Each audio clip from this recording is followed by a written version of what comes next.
Valveekaamerate kasutamine on muutnud seda, kuidas kadunud inimeste juhtumeid dokumenteeritakse, pakkudes uurijatele pusletükke, mis tuleb kokku panna. Siiski jäävad suurema pildi peamised osad endiselt puudu, tekitades moonutusi ja ebatäielikkust. 35-aastane Alex Weatherly on pärit Stockton-on-Teesist Kirde-Inglismaalt. Teda on kirjeldatud valgenahalise mehena, kes on 6 jalga pikk ja saleda kehaehitusega. Tal on helebruunid juuksed, vuntsid ja habe, kuid peale selle on tema isikliku ajaloo, elu või suhete kohta vähe teada. Kuid just tema nimi ilmus 2025 aastal kadunud isikute plakatitele ja sotsiaalmeedia teadetesse pärast seda, kui ta kadus oma kodust Nortonis. Alex lahkus oma kodust 29. juulil. Tal oli kalduvus pikkadeks reisideks, kuid ta võttis alati oma perega ühendust teekonna jooksul. Kuid möödus mitu päeva, ilma et ta oleks lähedastega ühendust võtnud ning nad said kiiresti aru, et midagi on valesti. Põhja-Yorkshire'i politsei alustas uurimist ja kasutas turvakaamerate salvestisi, et tema liikumist jälgida. Valveekaamerad võimaldasid uurijatel kokku panna sündmuste ajajoone, mis algas 7. augustil kell 14.13. Kadrid Yorki jaamast näitavad, kuidas Alex astub Elneri rongile ja oli teel Invernessi Põhja-Šotimaal. Rong tegi teel mitu peatust, sealhulgas Darlingtonis, Newcastle'is, Edinburgh's, Falkirks ja Stirlings. Alexi nähti Darlingtonis rongilt maha minemas. Seejärel läks ta teisele rongile, seekord Londonisse suunduvale. Ta väljus King's Crossi jaamas ja suundus Euston Roadi poole. Viimati nähti teda King's Crossi jaamast eemale kõndimas ning pärast seda pole teda turvakaamerate salvestistel nähtud. Tema perekond on avalikkusele info saamiseks meeleheitlikke pöördumisi teinud, kuid ühtegi juhtlõnga pole ilmnenud. Pole teada, kas Alexil on nendes piirkondades perekonda või sõpru, kuid tema sugulastele teadolevad inimesed pole teatanud, et oleksid temaga ühenduses olnud. Uriimine tema kadumise asjus on aktiivne ja jätkub. Videomateriaalil on näha, et Alex Weatherly kannab tumedad polsterdatud joped, selle all musta kaputsiga pusa ja tumedaid pükse. Teavet tema kadumise kohta saab edastada numbrile 101, kust info jõuab politsei juhtimiskeskusesse. Viivitamatut tähelepanekut tuleks edastada numbrile 999, viitega numbrile 12250 148 090, 12250 148 090. 9. Chris Palmer, 39-aastane mees Arkansas'st, kirjandati kui kirgliku looduse sõpra, kes nautis koos oma koeraga matkamist. Umbes 2026 aasta jaanuari alguses tuli välja, et Chris põdes surmavat haigust ning ka tema saksa lambakoer Zoe oli vana ja haige. Tema perekond selgitas, et mehe seisundi jaoks olid olemas ravivõimalused, kuid ta võis otsustada neid mitte kasutada. Nad ütlesid, et Zoe oli oma 9. ja viimasel eluaastal. Jaanuari paiku võttis Chris oma perega ühendust ja selgitas, et ta telgib Smoky Mountainsis, kuid levi oli liiga kehv, et pidevalt ühendust hoida. See oli viimane kord, kui nad temast kuulsid. Kui nad polnud temast mitu päeva midagi kuulnud, hakkasid lähedased muretsema ja võtsid ühendust võimudega. 3 päeva hiljem, 12. jaanuaril, leidsid pargivalvurid tema veoauto. Punane, 2017 aasta Ford F250 oli Hatteras National Seashore'i rannal kinni jäänud. Chris ja Zoe polnud kusagil näha, mis viis oletuseni, et nad kadusid koos Põhja-Carolina Outer Banksi piirkonnas. Mitu päeva ootasid pargivalvurid, et keegi tuleks sõiduki juurde tagasi, kuid keegi ei tulnudki. Ja 16. jaanuaril kulutati Chris ametlikult kaduluks. Seejärel käivitati otsinguoperatsioon ja uurijad hakkasid vihjeid otsima. Läbi vaadates tundide viisi turvakaamera salvestisi avastasid nad, et Chris oli sõitnud läbi Dairy maakonna Põhja-Carolinas ning tema auto tagaosas oli näha sinist ja valget süsta. Võimud kontrollisid ka tema telefoni andmeid ning avastasid, et tema mobiiltelefon andis signaali mitmes piirkonnas, sealhulgas Avonis 10. jaanuari ööl ja Cape Pointi lähedal Buxtonis 11. kuupäeval. Teised Cape Hatteras National Seashore'i külastajad märkisid, et Ford oli seal olnud juba alates 11. kuupäevast, päev enne seda, kui pargivalvurid selle avastasid. Kaamerasalvestistes nähtud süsta pole samuti leitud. Pärast mitmepäevast otsimist lõpetas Chrisi perekond otsingud. Raske otsus, millega nad pidid leppima pärast seda, kui said teada, et ta oli ravimatus seisus haige. Nad selgitasid, et Chris hindas oma iseseisvust. Ravi, millega ta oleks pidanud edasi minema, oleks võinud temalt suure osa sellest ära võtta.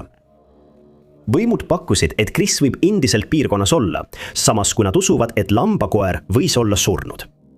Zoe sõltus mitmest ravimist ja tal oli raske puusaliigese dysplaasia. Pere usub, et Chris soovis veeta oma koera viimased päevad koos temaga metsas.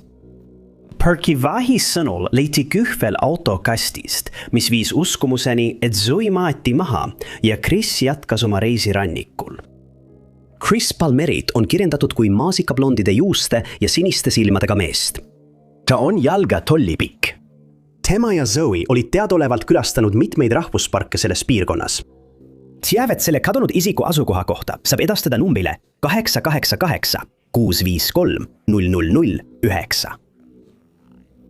Teise võimalusena saab anonüümseid vihjeid esitada veebis aadressil nps_isp, aadressil nps.isp@nps.gov.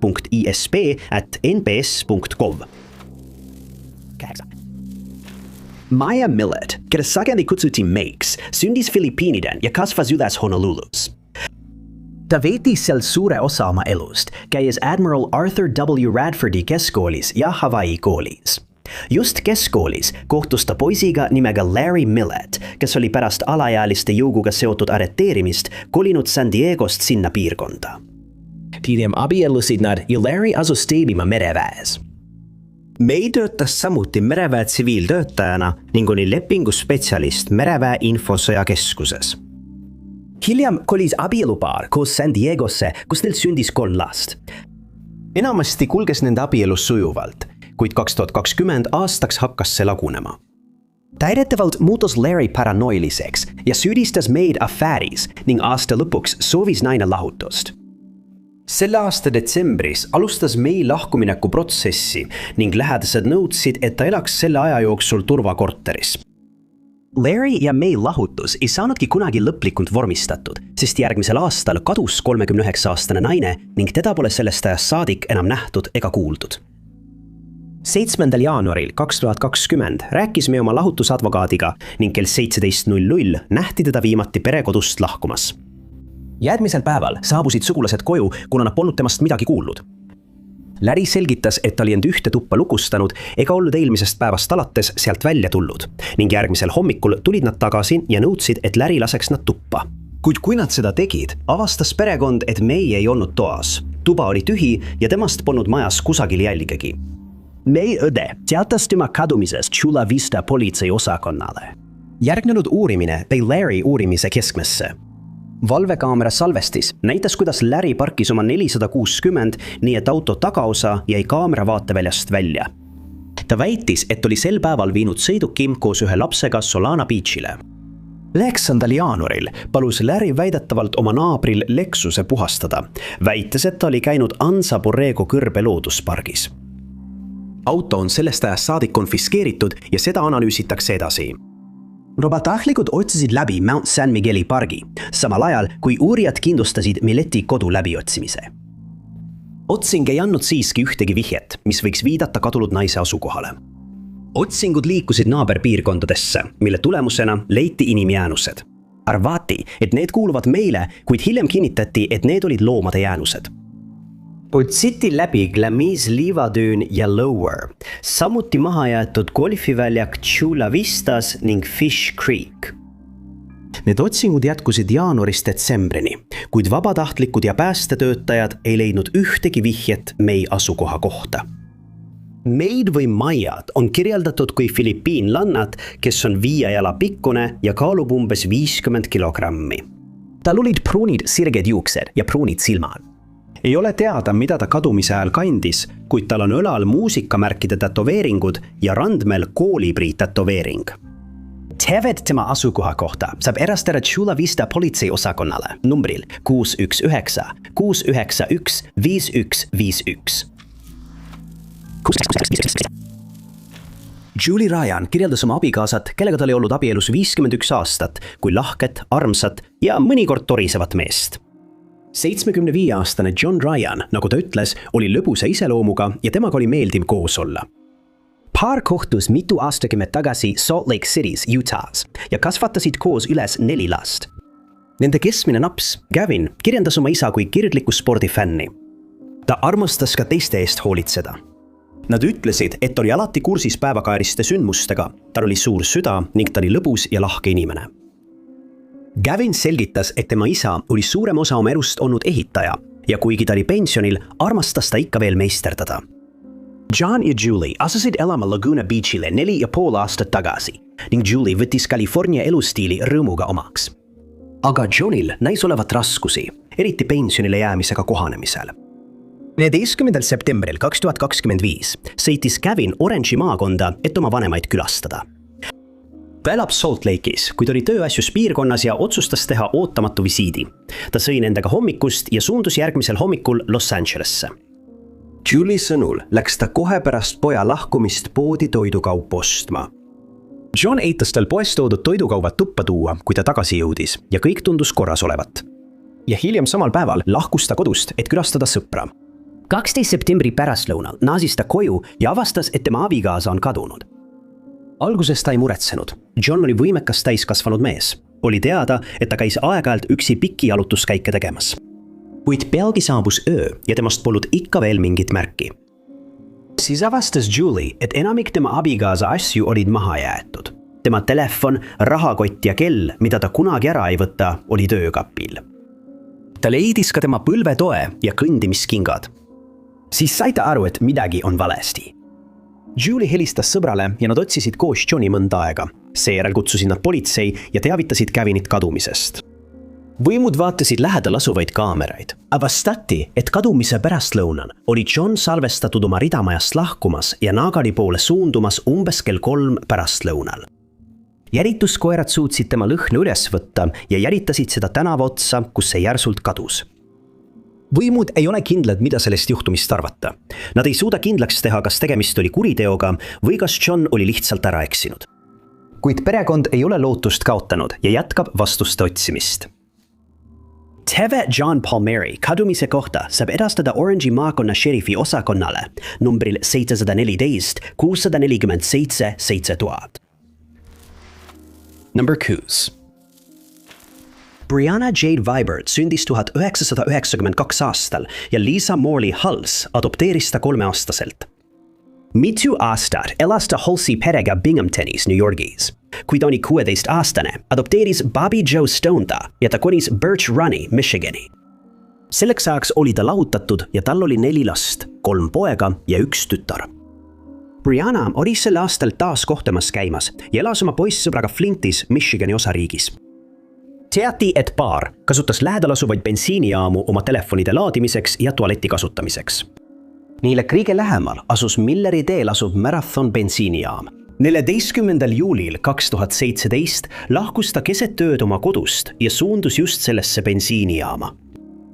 Ta rääkis sel päeval Lisa Hulseiga ja mainis peagi ees ootavat reisi New Yorki, et osaleda oma õe lapse soo avalikustamise peol, kuid ta ei jõudnudki sinna.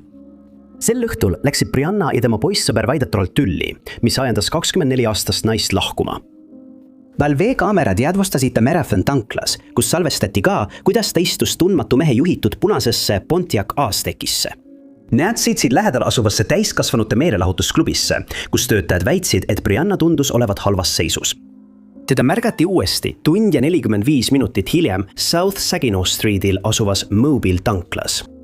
Kaadritel paistab ta silmnähtavalt paanikas olevat ja komistab ringi, hoides aeg-ajalt tasakaalu hoidmiseks riiulitest kinni. Seejärel nähti teda kõndimas põhjasuunas Atherton Roadi lähedal, samal ajal kui Pontiaci omanik sõitis vastassuunas. See oli viimane kord, kui Brianna Vibertig nähti. Ta ei tulnud koju tagasi ja keegi pole temast sellest ajast saadik midagi kuulnud. Tema lähedased andsid tema kadumisest teada järgmistel päevadel. Ülekuulamisel avaldas Brianna poissõber, et nad olid tülli läinud pärast seda, kui Briannale keelati oma laste külastusõigus. Tema kodus polnud tol ajal vett katkise kaevu tõttu ning väidetavalt põhjustas külastusõiguse keelamine Brianna viha. Tema poissõbra sõnul loopis ta asju mööda maja laiali ja vigastas lõpuks oma enda kätt. Uriatel õnnestus samuti üles leida Pontiac juht, kes selgitas, et Brianna oli palunud tal end viia lähedal asuvasse restorani. Pärast restorani minekut läksid nad meelelahutusklubisse, kus Brianna varem töötas. Mees selgitas, et Brianna oli jätnud oma telefoni tema autosse, mis anti politseile üle. Mõni päev hiljem leiti tema käekott kraavist tema kodu lähedalt. ei Pontiaci juht ega Brianna poissõber pole kunagi peetud selle juhtumi kahtlusalusteks. Mõlemad isikud tegid uurimisega koostööd ja kumbagi pole avalikult nimetatud. Kuid Brianna kadumisest on möödunud peaaegu 10 aastat ja selles juhtumis pole esile kerkinud ühtegi vihjet. Uurijad ei leia mingeid tõendeid kuriteo kohta ning pole kindel, kas ta on vabatahtlikult kadunud, kuid ta on liigitatud, ohustatud ja kadunuks. Brianna Wieberdit on kirjeldatud kui pruuni juustega ja pruunide silmadega, kuid tema juuksed olid värvitud punaseks. Ta kaalus kadumise ajal umbes 120 naela.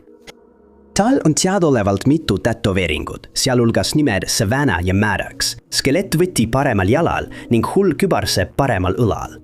Sõnad perekond, jõud, au, uhkus, lojaalsus ja armastus on tema abaluul. Tal on kõrva ja nina needid. Brianna nähti viimati turvakaamera salvestisel, kus tal oli seljas kreemikas särk, mustad retuusid ja plätud. Tal oli kaasas ka Vera Bradley õlakad. Tiivet selle kadunud isiku kohta saab edastada Flint Townshipi politseiosakonnale numbril 810 600 3250. 810 600 3250. 5. Aaron McKinney on kirjeldatud kui kodust inimest, kes harva oma kodust kaugele läks. 32-aastane Põhja-Iirimaa Belfastist pärit mees mängib väidetavalt kohaliku jalgpallimeeskonna St. Luke's eest. Selle seotuse kaudu on ta väga hästi tuntud. Tema õe Kristiini sõnul olid nad väga lähedased ning omavahel mitte suhtlemine oleks olnud ebatavaline. Alates 2023 aasta novembri algusest sai aga ootamatult tavapäraseks see, et nad ei olnud enam kontaktis, mis ajendas ulatuslikku otsingut. Aaron lõpetas ootamatult suhtlemise oma perega teadmata kuupäeval. 10. novembril läks Aaron poodi, et osta oma isale toidukaupu. Ta viis need koju ja perekond nägi teda viimati reedel kella 9 ja 10 vahel hommikul, kui ta kõndis jalgsi Glen Roadil. 12. novembril jäädvustas turvakaamera Aaroni viimase kinnitatud liikumise, kui ta suundus bussile, mis sõitis Wellington Place Centeri poole. Lähedased hakkasid peagi tema pärast muretsema ja teavitasid viivitamatult võime, kes alustasid uurimist. See uurimine viis nad Dublini, Dundalki ning arvatakse, et ta võis bussind maha minna Dundalki piirkonnas. Tõendid viitavad sellele, et ta istus seal rongile ja suundus lõuna poole. Uurimise jätkudes hakkasid sugulased levitama kadunud isiku teateid ning mõned pereliikmed sõitsid Dundalki, et panna üles plakateid. Christine ei usu, et tema vend on Dundalkis, kuigi see pingutus oli siiski vajalik. Põhja-Iirimaa politsei on sellest ajast alates väljendanud kasvavat muret kadunud mehe heaolu pärast. Ükski turvakaamera pole teda enam tabanud ja keegi pole jaganud teavet, mis võiks viia tema asukoha leidmiseni. Perekond on sellest ajast alates esitanud mitu palvet, lootes, et keegi nägi midagi, mis aitaks neil välja selgitada, mis juhtus Aaroniga. Nagu turvakaamera salvestistelt näha, kandis kadunud mees viimati vihmamantlit, musti dressipükse ja tal oli kaasas väike punane Manchester Unitedi seljakott. Teda kirjeldatakse kui 6 jala pikkust ja saleda kehaehitusega meest. Tal on kiilas pea, tume habe ja pähkelpruunid silmad. Põhja-Iirimaa politsei palub Craigencanon Stewartstown Roadi, Twinbrooki piirkonnas pardakaamera või kodukaamera salvestisi jagada neid. Ning infot saab edastada numbrile 101, viitega juhtumi numbrile 391 24. november 2023. Nelly. 36-aastane Bradley Brooks konis 2019. aasta juunis Weatherfordist, Texas osariidist Corpus Christisse. Siin koris ta kokku oma tüdruksõbraga ja veidi hiljem liitus temaga ka tema teismeline tütar. Bradley'le meeldis kalastada ja aeg-ajalt tarvitas ta narkootikume meelelahutuslikul eesmärgil, kuid tema peresõnul ei olnud ta regulaarne tarvitaja. Vaid 2 kuud pärast Corpus Christisse kolimist teatati Bradley kadumisest, kui tema tüdruksõber nägi teda viimati. 2019. aasta 18. augusti õhtul, päev pärast seda, kui tema tütar linna saabus, lahkus ta oma kodust. 2003 aasta Mazda 3 türkiis-sinise sedaaniga. See oli umbes kell 22, kui tüdruksõber vaatas, kuidas Bradley ära sõitis, teadmata, et see võib olla viimane kord, kui ta teda näeb. Bradley oli just ostunud mõned krevetid ja pakkis autosse mõned õngeridvad. Ta ütles oma perele, et läheb öisele kalale, mida ta aeg-ajalt ikka tegi. Aga ta ei tulnud kunagi koju tagasi ja keegi pole temast sellest ajast saadik midagi kuulnud. 5 päeva hiljem leiti Bradley auto Naval Air Station Drive'i 200 maja numbrite vahemikus Stingray Roadi lõpus, ühe populaarse kalastuskoha juures. See leiti kapott üles tõstetud ning väidetavalt oli see seal seisnud mitu päeva. 23. augustil pukseeriti see sõiduk sealt ära. Ametnikud ei olnud veel teadlikud, et tegemist oli kadunud isikuga seotud juhtumiga. Bradley helistas sageli oma emale ja ta armastas oma perekonda. Aga sellest õhtust alates pole ta ühegagi neist ühendust võtnud. Kadunud mehe vend kommenteeris hiljem, et Bradley võis olla ülekoormatud. Sel ajal elas ta koos oma tüdruksõbra Ashley'ga, kellel olid oma lapsed. Tema tütar liitus rahva hulgaga päev varem, mis pani Buck Chapmani, Bradley õemehe, arvama, et see kõik oli muutunud liiga koormavaks ja see ajendas teda öisele retkele. Nüüdseks on tema kadumisest möödas veidi üle 6 aasta ja ainult üksikud teated tema nägemisest on ilmunud. Üks neist teadetest tuli 2020 aasta juunis, kui peretuttavalt laekus vihje. Nad väitsid, et nägid kadunud meest Bartlesville'is, Oklahomas. Bartlesville'i Phillips 66 tankla valvekaameras salvestis neis näitavat meest, kes meenutas Bradley't ja salvestis oli dateeritud 13. juunile 2020. Perekond usub kindlalt, et see inimene võib olla Bradley, kuid nad ei saa seda kindlalt väita. Võimud otsisid läbi piirkonna, kus tema sõiduk leiti, samuti oletatava nägemise ümbruse, kuid midagi, mis viitaks tema asukohale, pole seni leitud. Bradley Brooksi juhtum on endiselt aktiivne ja tema otsingud jätkuvad. Tema perekond pühendas talle Facebooki lehe pealkirjaga Help Find Bradley Brooks, lootes, et keegi avalikkusest tunneb ta ära ja annab väga vajaliku teabe. Praeguseks oleks ta 42-aastane ning kadumise ajal oli ta 5 jala pikkune ja kaalus 160–170 naela. Tal on pruunid juukser ja pruunid silmad ning viimati nähti teda kandmas burgundia värvi särki, musti lühikesi pükse ja Nike tenniseid. Väidetavalt on tal rinnal hobuse raua tätoveerin koos tsitaadiga "Me kõik jääme Jumala aust ilma". Tal on ka paremal käsivarel inglitiivad. Seadet tema kadumise kohta võib edastada Corpus Christi Police Department at 361 aadressil 260 number call. 15. augustil 1980 sündis Jeremiah Edward Foucault Standishis, Michiganis. Teda kasvatasid tema vanemad Renee ja Edward Foucault. Lapsepõlves oli ta kotkaskaut ja lõpetas hiljem Standish Sterlingi keskgümnaasiumi oma klassi tippude seas. Tema ACT tulemus kuulus riiklikud parima 10% hulka ning lähedased kirjandasid teda kui vastutustundlikku inimest. Pärast keskkooli astus ta Washingtoni osariigis Redmondis asuvasse digipeni-tehnoloogia instituuti, kuid katkestas õpingud aasta pärast. Ta hakkas Washingtonis elades juhutöid tegema ning asus peagi tööle tarkvara valdkonnas. 2015 aastal töötas ta tarkvarainsenerina Oracle Corporationis Bellevue's, Washingtonis. Sen ajal elas ta väidetavalt korteris, mis asus Avenue South'i. Tema perekonnasõnul armastas Jeremiah lumelauasõitu, golfi ja sõprade seltskonda. Ja samal aastal jäi ta 34-aastasena 21. juulil kaduluks. Ta töötas kodust ja helistas oma juhile sellel pärastlõunal umbes kell 15:30. Ta selgitas, et tema sülearvuti kõvaketas oli üles öelnud ja ta tuleb kontorisse seda parandama. Järgmisel päeval Cortera Laamu valvekaamera salvestis näitas, et 22. juuli öösel kell 00.07 sõitis tema sõiduk garaaži. Aga pärast seda pole ühtegi videot, kus ta lahkuks. Ta ei ilmunud sel päeval ka tööle ja pärast seda telefonikõnet pole Jeremiast enam midagi kuulda olnud. Ta kadus koos oma mobiiltelefoni, rahakoti, võtmete ja katki läinud sülearvutiga. 23. juulil postitas kadunud mehe õde sotsiaalmeediasse teate oma venna ootamatust suhtluse katkemisest, mis tekitas muret piirkonnas elavate peretuttavate seas. Jeremiah sõbrad andsid seejärel tema kadumisest teada Seattle'i politseiosakonnale. Uriimine tõi kaasa täiendavaid valvekaamerate salvestisi, millest ühel oli näha Jeremiah sarnane mees bussijaama trepist alla minemas. Fifth Avenue South, just South Jackson Street. Hal oli seljakott kaasas, kummalisel kombel kohe pärast seda, kui meest nähti trepist alla kõndimas. 15 minutit salvestist läks kaotsi määratlemata rikke tõttu. Jeremiah oli teadaolevalt aeg-ajalt bussiga tööle sõitud, kuid sel päeval ei olnud tema kaarti bussis ega rongis registreeritud. Ka kaadris nähtud ei ole kinnitatud. Tema telefon andis viimase signaali Seattle'i kesklinnas, kuid täpset asukohta ei õnnestunud kindlaks teha. Pärast seda ei ole tema sotsiaalmeedias ega pangakonton olnud mingit aktiivsust. Tema Hall 2010 aasta Subaru Outback Sport leiti tagasi korterelamu parkimismajast. Uurijad ei suutnud tuvastada kuritegeliku tegevuse motiivi ega leida ühtegi sellele viitavat tõendit. Viimase 11 aasta jooksul pole ilmunud ühtegi palju tõotavat juhtlõnga, jättes lähedased mehe heaolu pärast sügavalt muretsema. Jeremiah on valgenahaline mees, pruunide juuste ja pruunide silmadega. Ta on 6 jalga 2 tolli pikk ja kaalub umbes 220 naela. Ta hoiab oma pea alati puhtalt raseerituna ja kannab lugemiseks prille.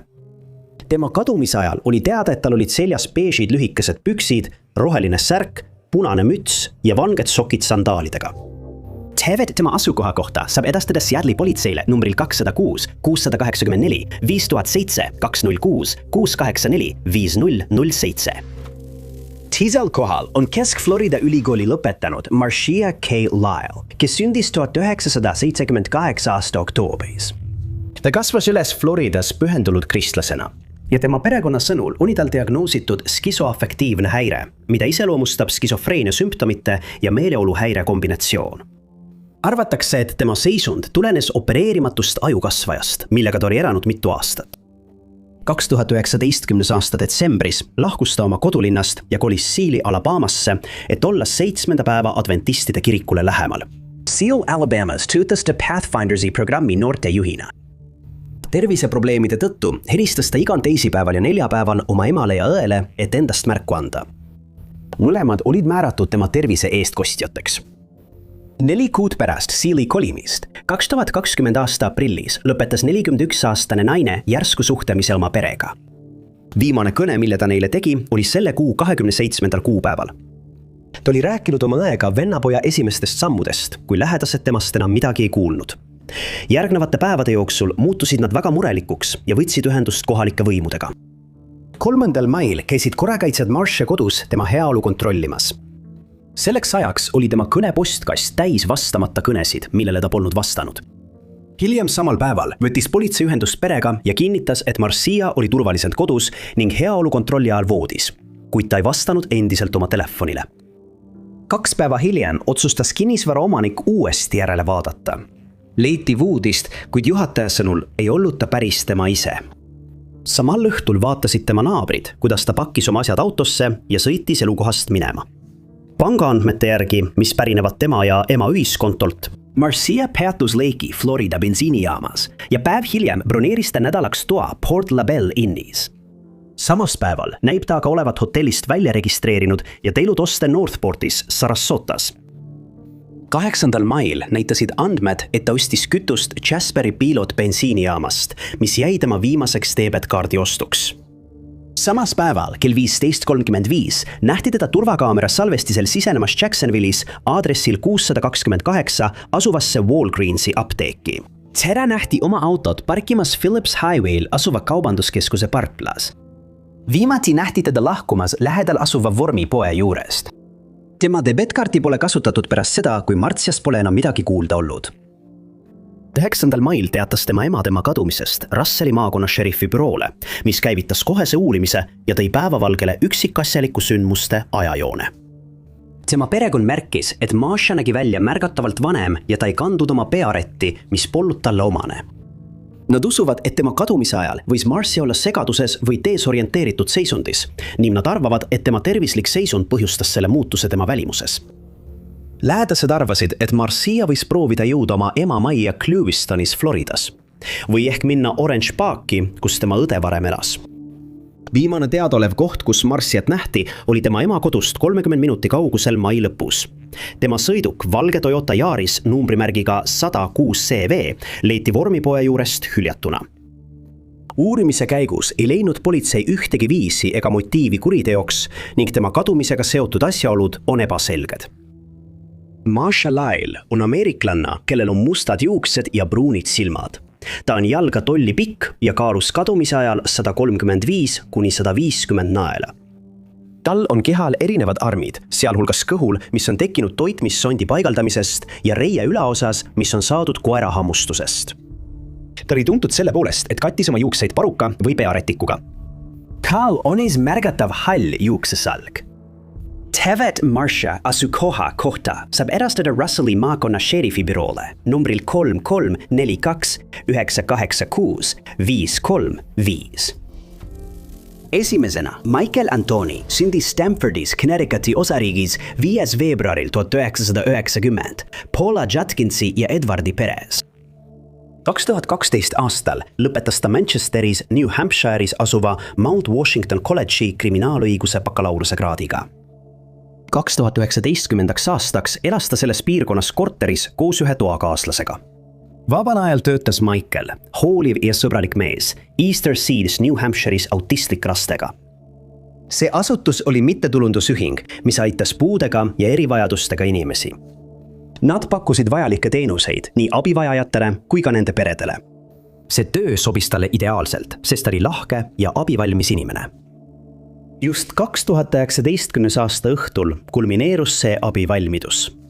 Tol õhtul otsustas Michael veeta öö sõpradega kohaliku ööklubi juures. Ta suundus Tropical Lounge'i, mis asub West Hallist tänaval Nashuas.